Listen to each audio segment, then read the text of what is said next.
하나님 말씀 누가복음 22장 24절에서 38절까지의 말씀입니다. 어제 본문에서 예수님은 그 죽음에 대해서 주의 만찬을 통해서 제자들에게 함께 식사하며 예수님의 죽음과 또 그것에 대해서 설명해 주었지만 오늘 본문을 보면 여전히 그것을 이해하지 못하는 제자들의 부족한 모습을 보게 됩니다. 오늘의 말씀은 24절에서 30절까지는 섬기는 자에 대해서 말씀해 주고 있고요. 31절부터 34절까지는 베드로의 부인을 예언하시는 그 장면입니다. 그리고 35절부터는 이제 그들에게라고 말하며 베드로가 아닌 이제 제자들로 더 확장돼서 이제 마지막 때를 준비하고 나아가는 그러한 삶의 모습, 그리고 그들의 마음가짐에 대해서 예수님께서 가르쳐 주고 있습니다. 24절을 보시면 또라는 말이 등장을 하죠. 전에도 그랬다는 얘기죠. 지금만 그런 게 아니라 이전에도 그러했듯이 또 그들은 여전히 어떤 지금 이야기를 하고 있냐면 그들 사이에 그 중에 누가 크냐. 예수님이 보실 때 어떤 마음이 들까요? 도토리 키재기가 아닐까 생각이 되어집니다. 제가 키가 정확히 170.8인데요. 168, 9 이렇게 이제 이야기하는 분들은 이제 하고 제가 이제 되면서 누가 크냐라고 막 이런 장난들을 쳤던 기억이 있어요. 한 180인 분이 보면 도토리 키재기죠. 다 고만고만한데 그 키를 가지고 누가 크냐. 우리는 늘 그렇게 서로를 위해서 이렇게 비교하고 하는 거죠. 지금 제자들 사이에는 누가 더 예수님의 인정을 받고 누가 더 높은 자냐라는 그런 다툼이 있었죠. 세상에서 일어날 일이 지금 제자들 사이에서 그렇게 지금 벌어지고 있는 거죠. 그런데 지금 예수님께서는 가룟 유다가 배신할 것을 예언하시고 말씀해 주셨죠. 배신자에 대한 얘기를 들음에도 불구하고 그들은 여전히 정치적인 그런 마음으로 예수님을 바라보면서 누가 크냐라고 다투고 있었던 거죠. 25절에 보니까 예수님이 이제 말씀해 주세요. 너희들은 그렇게 다투고 있지만 이르시되 이방인의 임금들은 그들을 주관하며, 이 주관이라는 것은 통치한다는 것을 말하죠. 그 집권자들은 은인이라 칭함을 받으나. 여기서 집권자들이라는 것은 어떤 자선을 행하고 선행을 베푸는 자들인데 부를 통해서 그렇게 하죠. 그래서 국가를 통해서 어떤 그런 사람들에게 은인이라는 그런 칭함을 받는, 그러니까 세상 나라에서는 그러한 것들을 말하고 있지만 너희는 그렇지 않을지니라고 26절에 말씀하고 있죠. 하나님 나라는 다르다. 너희 중에 큰 자는 젊은 자와 같고 다스리는 자는 섬기는 자와 같다. 세상에서는 큰 자가 큰 자고 또 다스리는 자가 큰 자이지만 하나님 나라는 그렇지 않다. 하나님 나라는 겸손히 섬기는 자가 높은 자다라고 말씀하시며 하나님 나라의 원리를 가르쳐 주고 있습니다. 27절에 계속해서 더 깊이 있게 말씀하시죠. 앉아서 먹는 자가 크냐 섬기는 자가 크냐. 당연히 앉아서 먹는 자가 크죠. 세상 나라에서는 음식을 준비하고 뭔가 하는 사람들이 낮은 자고 앉아서 대접받는 자가 큰 자이지만 27절에 그러나 나는 섬기는 자로 너희 중에 있노라. 예수님께서는 이전에도 잔치가 벌어지면 상석이 아니라 어디에 앉으라고 했죠? 말석에 가장 끝자리에 가서 앉으라고 비유로 말씀해 주셨죠. 그리고 예수님께서는 제자들의 발을 씻겨 주셨죠. 제자들의 발을 씻겨 주시는 그 예수님의 모습, 나는 섬기는 자로 너희 중에 있노라라고 말씀하시죠. 그런데 정말 예수님께서 섬기는 자로 낮아지심의 절정이 어디에서 일어납니까? 친히 사람이 되셔서 종이 되셔서 죽기까지 또 우리를 사랑하시고 섬겨주신 그 십자가의 사랑이 바로 가장 큰 섬기는 자의 그러한 모습을 예수님께서 보여주셨다는 것이죠. 하나님께서 하나님의 아들로서 예수님께서 그 모든 것들을 보여주셨는데 너희는 여전히 세상 나라의 가치관으로 살아가고 있는 것에 대해서 지금 가르쳐주고 있습니다. 28절에 보면 28절, 29절, 30절을 쭉 보시면 중요한 것은 바로 1인칭 대명사가 계속 쓰여지고 있어요. 나와 함께 내 아버지께서 내게 나도 내 나라, 내 상, 등등 계속해서 이제 1인칭 대명사로 말씀하시죠. 바로 이것은 예수님의 어떤 그런 권위를 지금 드러내면서 우리에게 가르쳐 주고 있는 것이죠. 예수님 중심의 그런 이야기를 지금 해주시고 있는데 28절에 보면 나의 모든 시험 중에 항상 나와 함께한 자들이 바로 너희들이다. 제자들이 지금까지 예수님과 함께했던 그 모든 것들을 이야기하시면서 29절에 내 아버지께서 나라를 내게 맡기신 것 같이 나도 너희에게 맡겨 너희로 내 나라에서 내 상에서 먹고 마시며 또는 보좌에 앉아 이스라엘 12지파를 다스리게 하려 하노라. 이 땅에서의 다스림, 이 땅에서의 권력, 권위, 누가 총독이 되고 총리가 되고 어떤 그러한 권리를 다투었던 그 제자들에게 하나님 나라에서 너희가 이러한 것들을 누릴 것이다라고 말하며 우리 주님께서 말씀을 해주셨는데요. 하나님 나라를 맡기겠다라는 것은 하나님의 그 권위가 제자들에게 주어질 것이다. 그리고 내 상에서 먹고 마시는 그러한 날은 이 땅에서가 아니라 하나님 나라의 완성의 시대에 그것을 너희가 누릴 것이다. 그러니까 하나님과 함께하고 함께 먹고 마시는 그러한 겸상하는 그러한 은혜를 누리는데 이 땅에서의 그 작고 이 땅에서의 어떤 그러한 가치를 너희가 그것을 추구하는 것은 정말 잘못된 일이다라는 것을 우리에게 말씀해 주고 있죠. 예수님의 마음은 지금 너희가 장차 하나님 나라에서 누리게 될 그러한 영광이 있는데 왜 이 땅에서 서로 높은 자리를 취하고 왜 다투고 있느냐? 그것을 포기해라.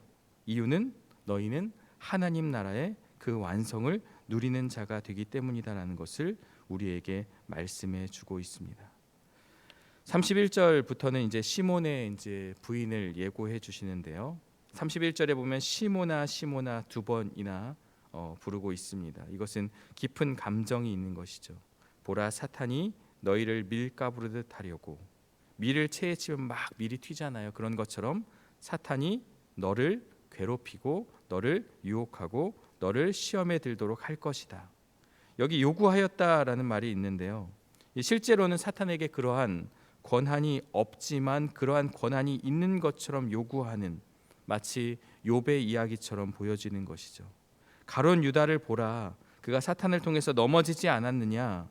시몬아 너도 사탄이 너를 그렇게 공격하니 그것을 지금 우리에게 말씀해 주고 있습니다.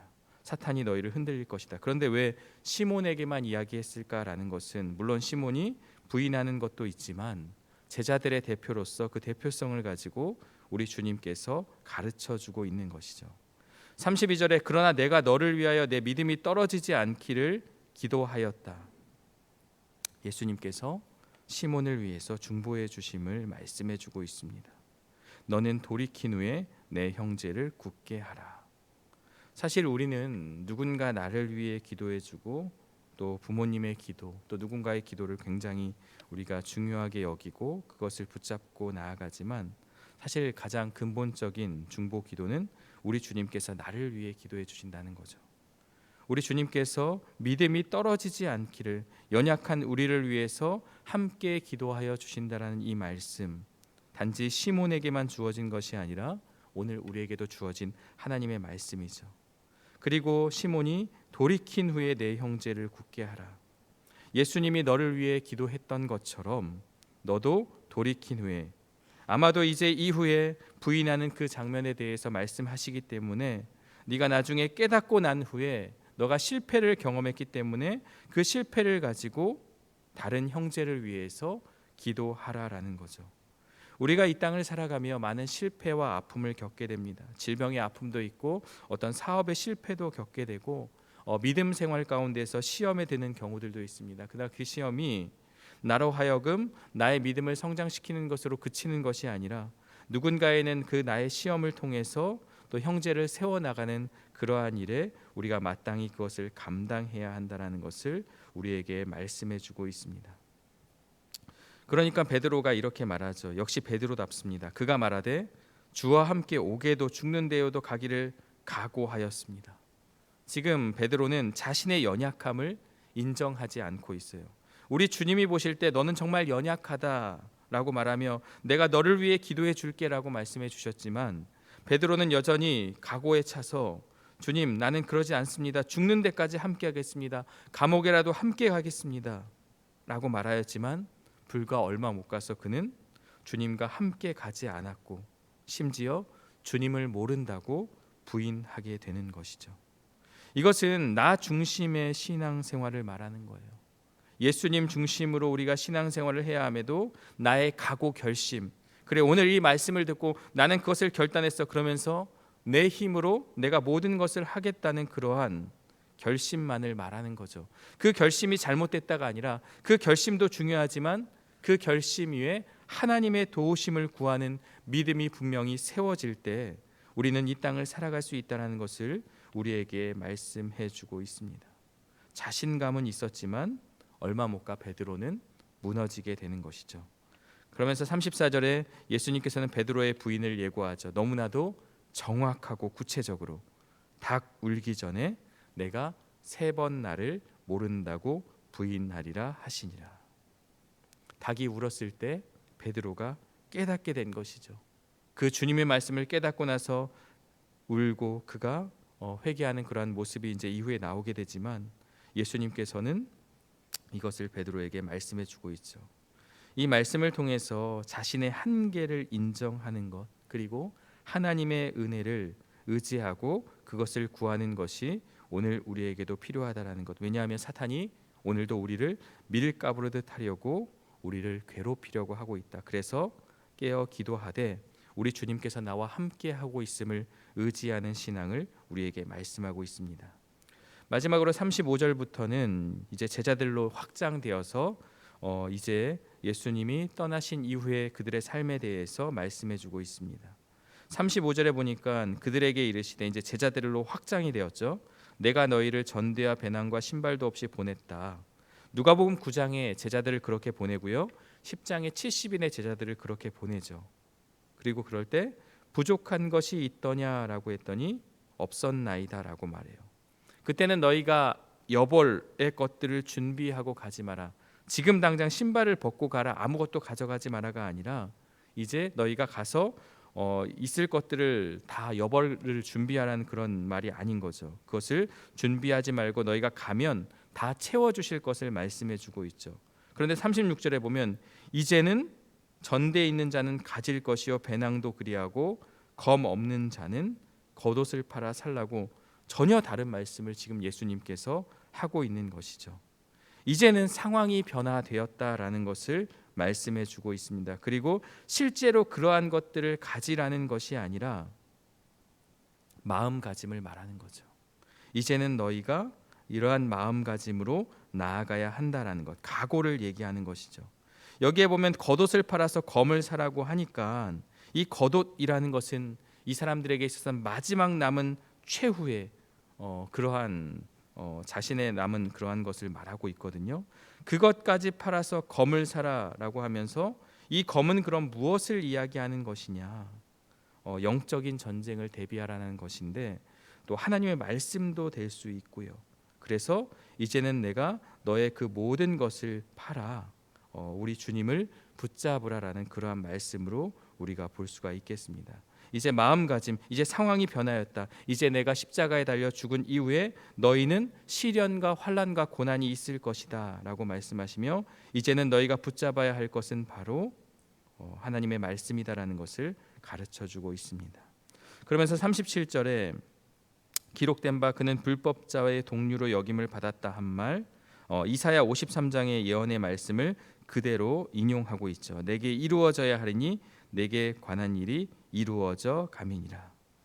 불법자의 동류라는 것은 죄인 취급받았다는 것. 실제로 예수님께서 십자가에 달리실 때 좌우편에 누가 있었습니까? 강도들이 있었죠. 죄인이 있었죠.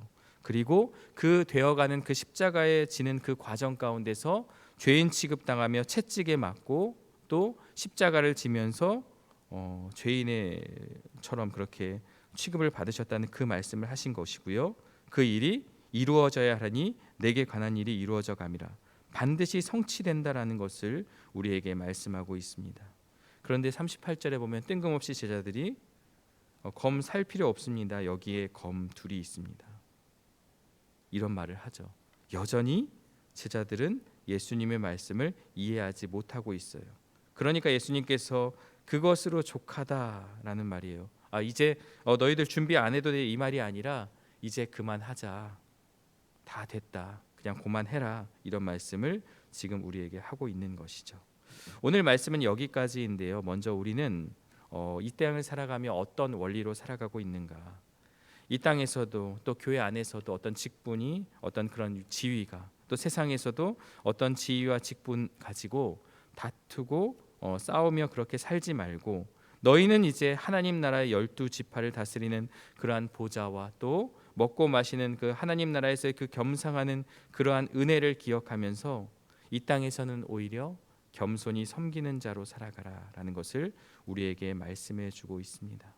나는 어떤 가치를 추구하고 있는가, 그리고 나는 대접받기를 원하는가, 아니면 섬기는 자로 이 땅을 살아가는가. 이 땅에서는 지는 것이 이기는 것이다라는 그러한 원리를 기억하고 겸손히 섬김을 통해 하나님 나라의 그 가치를 드러내며 살아가는 또 우리 모두가 되기를 간절히 바라고요. 두 번째는 이 시몬의 이야기를 통해서 자신의 한계를 인정하고 은혜를 의지하라라는 말씀을 우리에게 주고 있죠. 우리는 각오하고 결심하지만 얼마 못 가 흔들리고 넘어지게 됩니다. 우리 주님은 그걸 너무나 잘 아셨어요. 베드로, 너가 지금 제자로서 그러한 각오를 가지고 있지만 너는 곧 넘어지고 무너지게 될 것이다.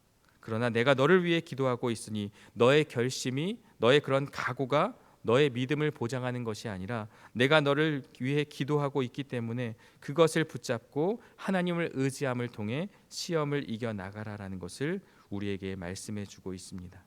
그리고 베드로는 실패했지만 그 실패를 통해서 성장했습니다. 후에 베드로가 이제 베드로 전서와 후서를 통해서 보면 이전과는 다른 그의 믿음의 모습을 보여지게 하는 것이죠. 그가 예수님을 부인하였고 치욕적인 그러한 부끄러운 모습으로 성경 안에 기록되었지만 이후에는 그는 그 시험을 이겨낸 이후에 그가 회개하고 다른 형제들을 그 믿음을 굳게 하는 그러한 역할을 감당한 것이죠. 오늘 우리도 우리의 실패가 실패로 끝나는 것이 아니라 후에 힘들어하고 연약한 자들을 세워주는 그러한 모습으로 우리가 나아가야 하는 것이죠. 그리고 마지막 네 번째는 우리가 고난을 각오하고 준비해야 하는 것이죠. 전대나 칼을 가지라, 이것은 문자적으로 그러한 것들을 소유하라가 아니라 우리의 마음가짐을 말하는 것입니다.